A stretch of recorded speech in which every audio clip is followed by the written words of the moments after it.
നമസ്കാരം. Daily news ശുഭദിനത്തിലേക്ക് സ്വാഗതം. നാം സ്ഥിരം സഞ്ചരിക്കുന്ന വഴിയാണെങ്കിലും കരുതൽ ആവശ്യമാണെന്ന് പറയുന്നത് എന്തുകൊണ്ട്? ഇന്നത്തെ ശുഭദിന ചിന്തയിലേക്ക്.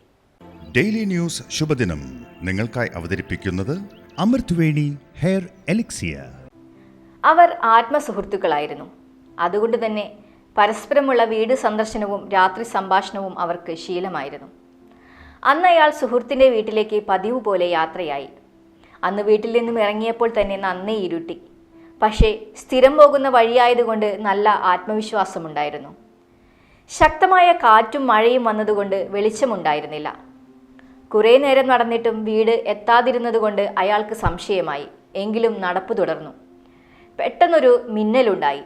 ആ വെളിച്ചത്തിൽ അയാൾക്ക് മനസ്സിലായി താൻ അടുത്ത 2-3 ചുവടുകൾ വയ്ക്കുകയാണെങ്കിൽ വീഴുന്നത് ഒരു കൊക്കയിലേക്ക് ആകുമായിരുന്നുവെന്ന്.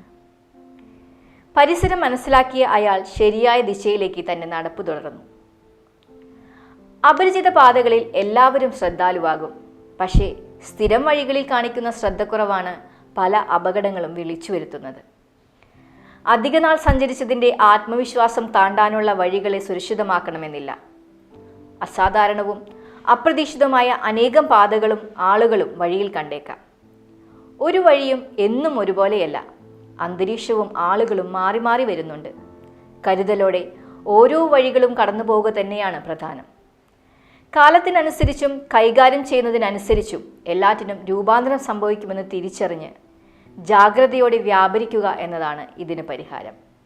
നമുക്കും കരുതലോടെ കടന്നു പോകാൻ ശീലിക്കാം. ശുഭദിനം.